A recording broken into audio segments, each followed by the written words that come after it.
we're looking forward this at this conference to do a presentation and a workshop on something I know is important to everybody that's in the mental health field, and that's to take a look at COVID, where we're at with COVID, how to help our clients with COVID, and how to move on to what a lot of people are talking about being the new normal. Okay. So you know what? Let me say something about like the social atom, like you had asked, right? So and you probably know this, but I'll say it again. You know, the social atom is something that Moreno felt very strongly about as being like the foundation of the work. He even said, you know, that we're social atom repair people, jokingly, but not so jokingly at the same time, that what we do is we try to help repair, you know, fractured, broken social atoms. And that social atom isn't just like a genogram or something where it's about just your family relations, but the social atom represents the type of connection and closeness that we have with all of the beings in our immediate awareness. It could be our pets or friends or neighbors or other people in our workspaces, communities, which are also very important, as well as family. And so the pandemic really created this seismic shift that fractured our social atoms in ways that we had never anticipated and had no warm up for. Mm-hmm. So when we look at our social atom as like a pre-pandemic, post-pandemic, there are opportunities there for us to go back and use surplus reality to have closures where we didn't get the opportunity to have them before. So if we do that, right, then there's many people that never got to say goodbye to loved ones who were ill or were in facilities that they couldn't access, or jobs that they literally never returned to in the same way, or shared space with some of their colleagues ever again, that have not had any kind of ritual or goodbye or closure. And so we can use surplus reality, which is that expanded way of accessing what's beyond our usual limits, right? That we can have a funeral when we didn't get to have one in real life, but we can have one to honor someone that we didn't get to say goodbye to, or we can have, you know, a going away party for a colleague that left a job that we never got to say goodbye to. Mm-hmm. And when we do that, we give ourselves that opportunity to heal our social atom and start fresh, start with a more optimistic beginning, because we did have the chance to repair some of that fractured experience that we all had in some way. You know, if you were just to imagine, not to do the social atom right now, but just to think about like your social atom, like what that composite was like, you know, a week before the world shut down, right? Like to think about who was in your life, people you worked with or went to school with, family, friends. Mm-hmm. Think about one of the relationships that was really meaningful to you at that time. Mm. And it just, I mean, I'm sure there was many, but if you can narrow it down to one, even use your intuition, I suppose, of just like which one like kind of rings out to you right now. Mm. Well, I feel like this is kind of cheating a little bit. So it was my relationship with nature that was very meaningful at the time, because I was one of those people that you mentioned that thrived during the pandemic. I did a lot of shifting. And one of the shifts that I made was that I tried on being a runner, and I ran a marathon during 2020. Good on you. Without a crowd of people. So I had to motivate myself for going outside alone. And I took out the cushions in my shoes so I could really feel the ground. I wouldn't wear earbuds so that I could hear all of the sounds of the birds, of the cars, of people. So I know that that's not a person, but I feel like that relationship with just being outside, with the outdoors, that relationship was very meaningful for me. You know, it's not a person, Courtney, but it is energy. And I think that the pandemic has caused enormous energies shifts, and we're looking to pull back in more positive energy. I would describe you as a role model. So I have a thought. What if you were to pick a fabric that represented you before the pandemic, and then a fabric that represented you in this new version of yourself, runner Courtney, nature loving Courtney, Mhm. whatever you want to say, Okay. that's like been since this pandemic, and pick the two that represent the before and after of you. How about if we do that? Very creative, spontaneous idea. She's on to us. This is the scarf for before. Mm-hmm. And I chose it because it doesn't have a lot going on. Mm-hmm. It's kind of a blank canvas, and I wasn't sure career-wise, artistically, like just what I wanted to do with my life. It was before I decided I wanted the LCSW. I thought I was going to do something administrative. Wow. And it was a stuck place to be. So a lot of unknown. Mm.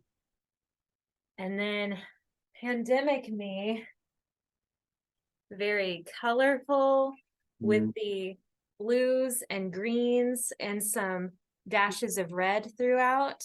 Mm-hmm. It's got more pattern and just is more interesting to me. And It is beautiful. it felt like a world of possibility suddenly opened, because Wow. now everything is virtual too. And I'm not having to travel all around the country throughout the year and disrupt my job, among other things. Mm-hmm. Be able to explore other options and Wow. going outside. Mm. Outside. Oh, that's great. So from that place right there, Yes. if you could, like, here you are, this is the Courtney that is colorful and had all these opportunities and wonderful areas to thrive in. What would you have said to the other Courtney that's now on your desk, I think? Yeah, there it is. Here's What would the you chair. Yeah, exactly. What statement would you want to make to that Courtney in the chair that she wasn't aware of then? Anything that you would want to say to her before the shift happens? Oh, I know that you're feeling very confused and kind of alone right now. And you are so resilient. You are so resilient, and I am so excited to see how you're going to get to change very soon. And you won't be alone anymore. And if I could double for you for just a moment, if that's okay, I might say you are about to have one of the biggest spontaneity tests of your life, and you're going to pass it with flying colors. If that feels right, you can repeat it. If not, change it. You're going to have a major spontaneity test. You're going to change jobs, not once, but twice. And the second time, I know, right? Perfect time to be changing jobs. Yeah. And the second time, it's going to be the right fit for you. And even though it's going to be a very emotionally challenging position, you're going to have support to be there. And you're going to have the skills to be there.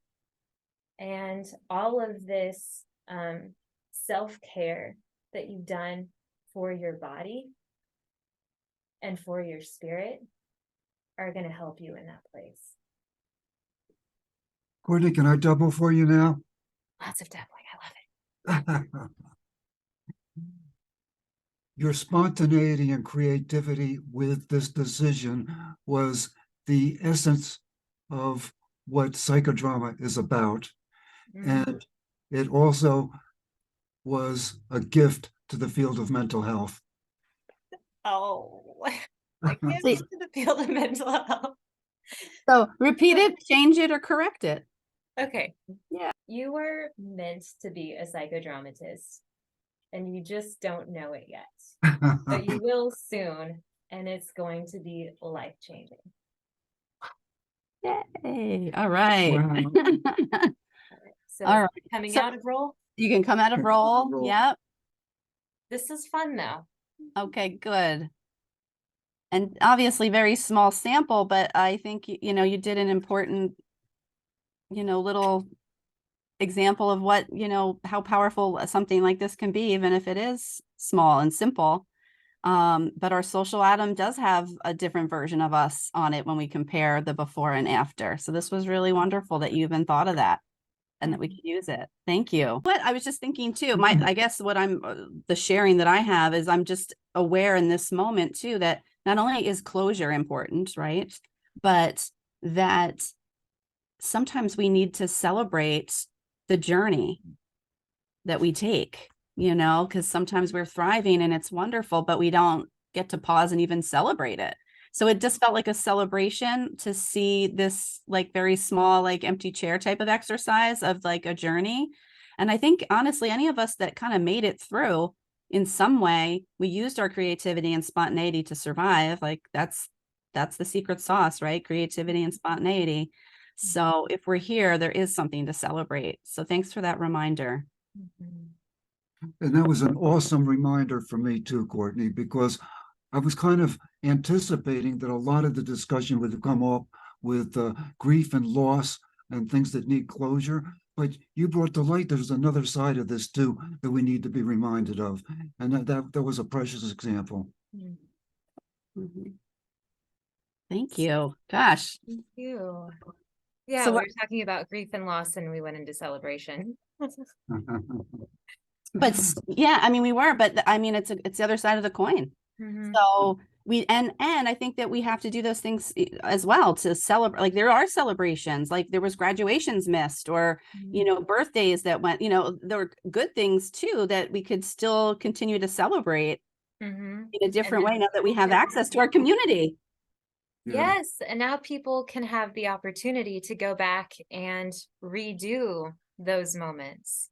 Yes. And it's this type of thing that keeps hope alive. And I think that's a big piece of what we're about too.